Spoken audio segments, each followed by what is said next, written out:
CSIR net is slated to start from 26 December to 28th. You have enrolled for the exam, you are preparing and you are panicking at the same time. You are getting goosebumps thinking of the exam as to how you are going to prepare in such a short time and how you are going to revise everything, because there are so many units, there are so many formulas, there are so many things that you need to remember, and you feel that you are not going to make it in this attempt. If these are your thoughts, then today's video is the perfect option for you. Hi, hello, my name is Aatiya. Welcome to PhD Pioneer, where we discuss about PhD, the different opportunities in research as well as entrance exams. We also speak about Vipassana, different holistic ways of living, and everything else that connects you to me. CSIR net is conducted in all these 5 subjects, and once you clear it, whether it is lectureship or GRF, you are going to be on par with all the other students who are into research. If you clear GRF, then you are going to get into a good institute for PhD. If you clear lectureship, then of course you have a bright future in teaching or academia. How are you going to revise? How are you going to make sure that you remember everything that you have learned for the exam? So let's begin with some of my experience as well and understanding what all you need to focus on. The first thing that is required is understanding the requirements. There are 3 parts over here. What is the percentage of marks that is required for you to clear? Because if you don't understand that, then it doesn't make sense. This is the exam paper for chemical sciences, and I'm flashing it over here. I know there are different other subjects also, but I'm flashing this as a sample. If you can see, part A has total 20 questions, out of which you have to attempt maximum 15, and here the negative marking is 25%. For part B, it is 40 questions and the negative marking is 0.5. Part C has a negative marking of 1. So altogether, if you compare relatively, then part A and part B has 0.25% of the negative marking, whereas part C has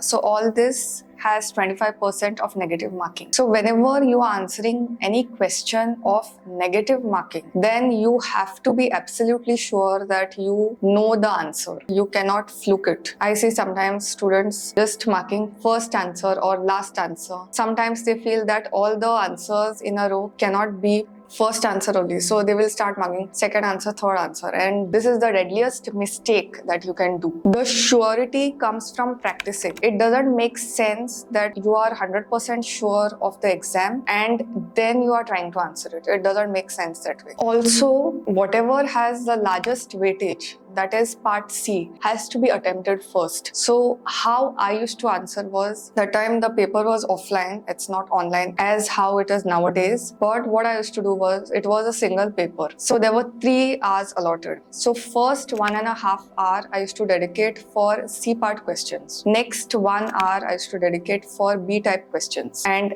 next half an hour was dedicated to part A questions. This does not mean that you just have to go on answering and answering. Just because part A comes first, there is no need to answer it at the first. That is what I'm trying to say. Answer it as per the weightage which is given for the question paper. Secondly, the best thing to do is to make sure that you not only revise, but you answer questions also at the same time every day. So revision and practice should go hand in hand. It is not that you are going to just revise and go on with it. It doesn't work that way. Ultimately, what you are going to do in that span of time during the exam, that is what matters. And the confidence to answer that comes from whatever you have prepared earlier. This goes without saying. When you are answering multiple choice questions involving negative marking, I've done a detailed video on how to answer questions involving negative marking. So in such cases, you can have a look. I'll also leave it at the end card, so that's not a problem. The second thing to understand is strategic answering of the questions. When you are answering previous year's questions, there will be a time when you are going to repeat the entire set again, which means, say suppose you have started answering questions from 2015 to 2023, okay, whatever questions you are solving, everything, there will be a time when you will be done with all those questions and you are answering it again. So when you are answering it again,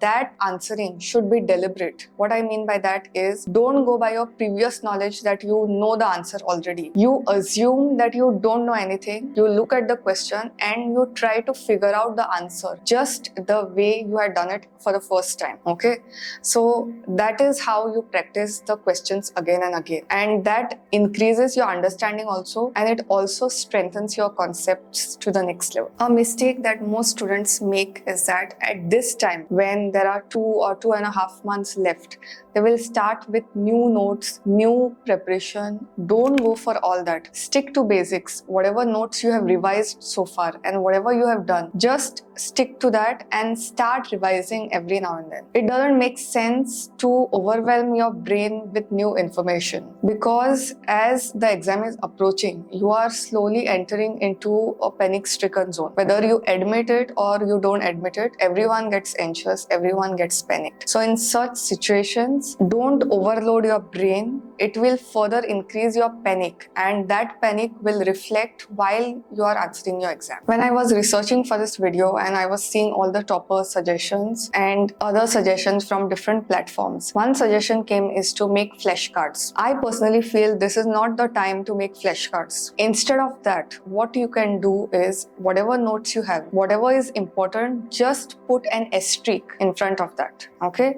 Secondly, highlight just the question type material. Say for example, you are learning about Shikimate pathway in secondary metabolite synthesis. I am speaking about life sciences paper. I am aware of that because I had answered that. So for that, Shikimate pathway has certain metabolites, certain products. So what you can underline is just the Shikimate pathway. So whenever you come over there to the notes, just by reading Shikimate pathway, you should be able to memorize or recall everything that you had done. So this is the fastest way to understand and to also make sure that you don't let go of any critical information. Thinking of information as a mind map also helps. But this asterisk part and the highlighting part, these are the two things that I had used personally. How do you answer a multiple choice questions which has 4 answers? And if you are into CSIR net, then you will realize that all these answers are very nearby. Means you at the most you will be able to reject 2 answers, but 2 answers you won't be able to reject because there is very slight difference. In such cases, what do you do? What I personally used was to select the answer based on rejection, not based on acceptance. The first thing that you will do is go through the question and mark whichever is the important part which is relevant to the answer. Second thing that you will do is start with option number 1. Use all your logic to make sure that you are able to reject option number 1. Then you move to option number 2. Okay. If you are not able to reject it, put it on hold. Don't just tick mark yet. Put it on hold. Move it to option number 2. See if you are able to reject it. Move to option number 3rd and 4th subsequently and see what all you can reject completely and reject it. Now last, there will be 2 options which are very close.